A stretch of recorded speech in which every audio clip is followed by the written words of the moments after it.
ఇప్పుడే శుభాకాంక్షలు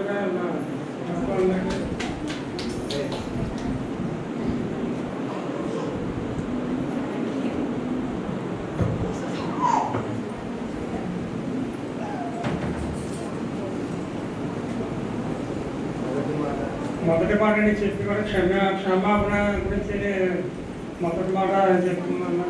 నేను చెప్తున్నాను యోహాను 8:4 యోహాను 8:4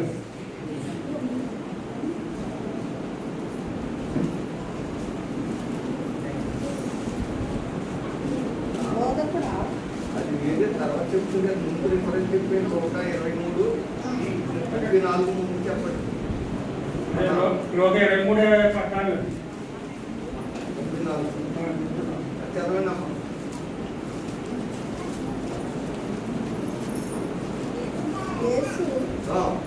తండ్రి వీరేమి చేయుచున్నారో వీరు వెరిగరు కనుక వీరిని క్షమించమని చెప్పాను. వారు ఆయన వస్త్రములను పంచుకొని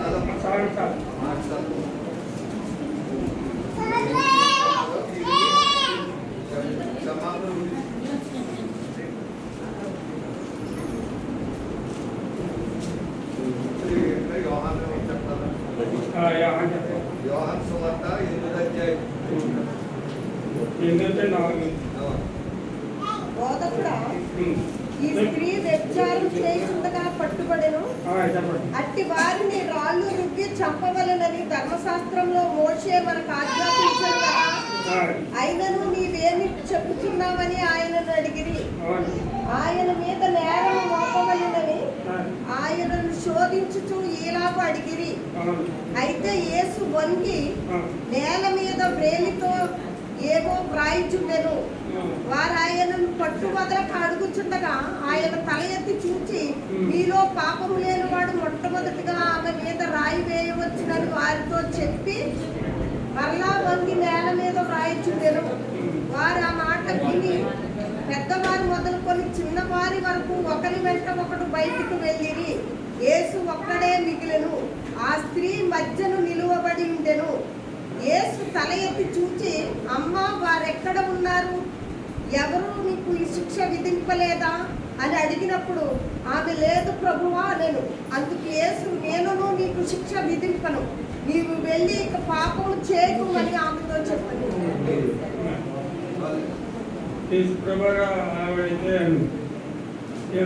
చేసి పట్టబడ్డ స్త్రీని కొందరు అది గ్రామస్తులు పెద్దవాళ్ళ పిల్లలు కూడా తీసుకొచ్చి తీసుకొచ్చి ఆయన ఈవిడికి వ్యవసాయంతో పట్టబడ్డది.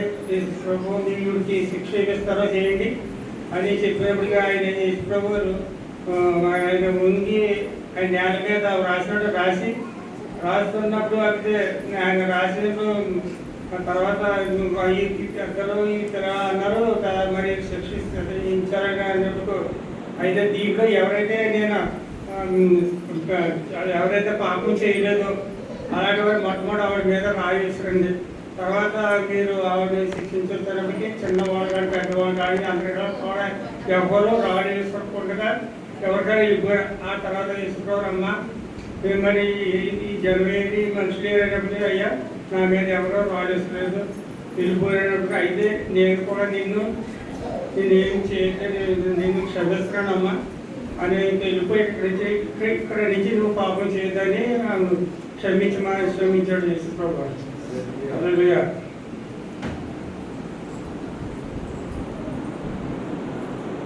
సమర స్త్రీ గురించి యోహాను 4:7.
4, 6 అండి.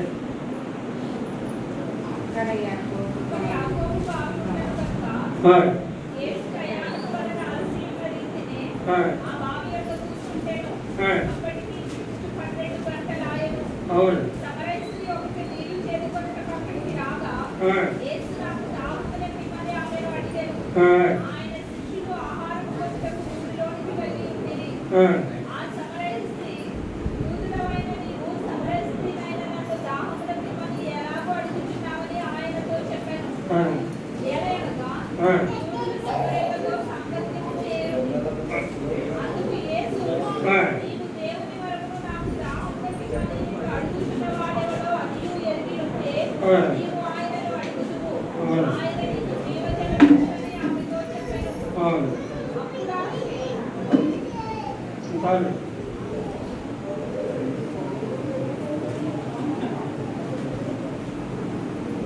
యాకోబు వారి కనుక యేసు ప్రయాణమై అలసి ఉన్నప్పుడు రీతిగా బావియంత కూర్చోండారు. అప్పటి ఇంచుమించు 12 గంటలు అయ్యాడు. అక్కడికి సమరయ స్త్రీ ఒకటి నేటి వరకు వచ్చింది. సమరయ స్త్రీ అక్కడ చూసి అక్కడ బాగా యేసు వారిని దాహం ఇమ్మని అడిగాడు. ఆవిడ దాహం అని అడిగాడు. అడిగితే ఆవిడ అన్నది, నేను యేసు వారిని దాహం అని అడిగింది. అక్కడ శిష్యులు ఆహారం కొరకు ఆ ఊళ్ళో ఆ సమరయ స్త్రీ, యూదుడు, మీరు యూదుడు, నేను సమరయుడు, మాకు మీకు సాంగత్యమని ఆ స్త్రీ వైపు దానం అన్నది ఎలా అడుగుతున్నావు? మీరు యూదుడు, మీ సభలో నీళ్ళు ఇమ్మని ఎలా అడుగుతున్నావు అని అన్నారు. అంతా చెప్పినాడు, ఎవరైనా యూదులు తమలో సాంగత్యం, నీకు మాకు సాంగత్యం లేదు, అందుచేత నీవు దేవుని వరమున నాకు భాష దాహం ఇమ్మని నిన్ను అడుగుతున్నాను అని. అయ్యో ఎవరిని తిరిగితే నీవు ఆయనను అడుగుతుందో ఆయన నీకు దేవజలం ఇచ్చాను.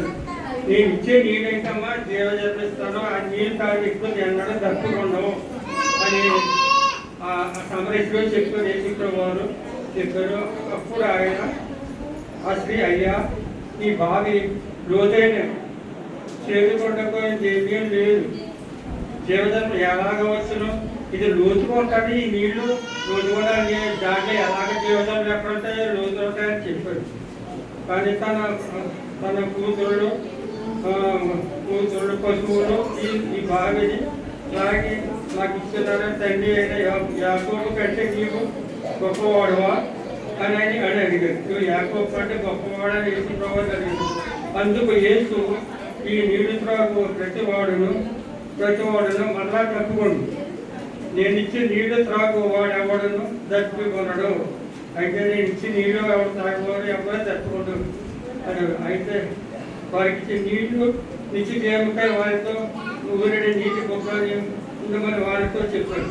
ఆ స్త్రీ ఆయనను చూసి, అయ్యా నేను తప్పుకున్నట్లు నేను చేరుకోవటకు ఎంత దూరమో రావాల్సి ఉన్నది, ఆ నీళ్లు నాకు దయచేయమని అడిగాడు. ఆ జీవజల నీళ్ళు నాకు దయచేయండి, ఎంతో దూరానికి వస్తున్నాడు అని ఆ జీవజల నీళ్ళు అనగా, యేసు నీవు వెళ్ళి నీ పేరు పెట్టి తెలుసుకొని రమ్మని ఆమెతో చెప్పాడు. ఆ స్త్రీ, నాకు పెరిమిటి లేదయా అని యేసులో ఆమె అనేది పెరిమిటి లేదని చెప్పాడు. నీవు చెప్పిన మాట సరే, నాకు నీకు 5 పెరిమిట్లు ఉన్నారు, ఇప్పుడు ఉన్నవాడు కూడా నీ వాడు కావాలి. ఆ స్త్రీ, నీవు సత్యంగా చెప్పినవని. అప్పుడు ఆ స్త్రీ, అయ్యా నీవు ప్రవక్త అని గ్రహించుకొని మా పితరుడు పర్వతమందు నీ ఆరాధించే వారి కానీ ఈ స్థలంలో యెరూషలేములో కొందరికి మీరు చెప్తున్నారు. వారితో అనగా యేసుతో ఆమెను ఇట్టాడు. అయితే అప్పుడు ఏం చేసి సమరస్య, ఈయనే మెస్సయ్య, ఈయన నా జన్మ వృత్తాంతం నేను ఎలా బ్రతికాను అన్నీ ఆయన చెప్పేసి కూడా ఈయన ఊరంతా ఊర్లో వెళ్ళిపోయి ఈయన మెస్సయ్య అని ఊరంతా తీసుకొని ఆయన మారుమర్చుకుంది. ఆవిడ కూడా మారుమర్చుకుంది. ఆ యాకోబు దగ్గర భార్య బావి దగ్గర పాపమని కూడా బావి దగ్గర పడవేసి కొండ విడిచిపెట్టేసి ఇంకా అంతే ఊరంతా సువార్త అయిపోతే ఆవిడ వచ్చింది.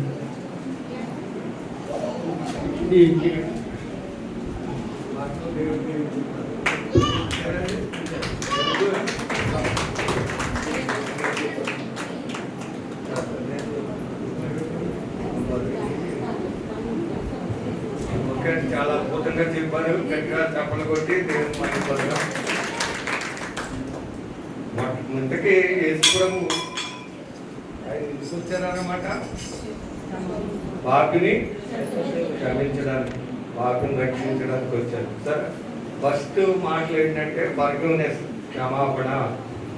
ఆయన నమ్ముకుంటే మానవాళికి ఏం దొరుకుతుంది?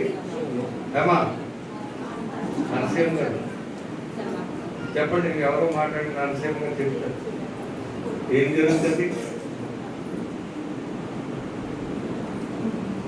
వేసే నమ్ముకుంటే మొట్టమొదటి మనం కలిగేది ఏంటమ్మా? క్షమాపణ, పాప క్షమాపణ దొరుకుతుంది.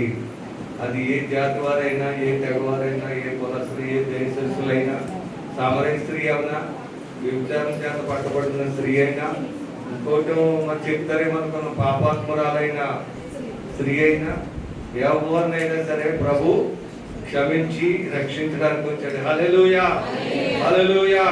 ఎంత ఘోర పాపినైనా సరే యేసు క్షమించి రక్షించి బాగు చేయడానికి వచ్చాడు. మొట్టమొదటి మాటల అర్థం ఏంటంటే క్షమాపణ, క్షమించేవాడని. సో ఇసాక్ గారు చాలా చక్కగా, కొంచెం స్లోగా అయినా కానీ చక్కగా చెప్పారు. వారికి ప్రత్యేక వందనాలు. మరి ఇప్పుడు రెండవ మాటగా మన ప్రియులు సెక్రటరీ గారు గారు వచ్చి మనకి రెండవ మాటను వివరిద్దాం. అందులో ఉన్న విషయాలు ఏంటో మనం కూడా మాటలో ఉన్న అర్థమేంటో కూడా తెలుసుకొని చక్కగా వారు వస్తుండగా గట్టిగా చప్పలు కొట్టి ప్రారంభించారు.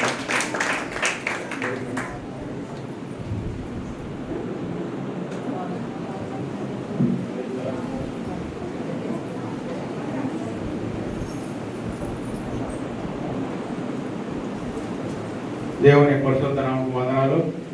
ఈ సమయం ఇచ్చినటువంటి అయ్యగారికి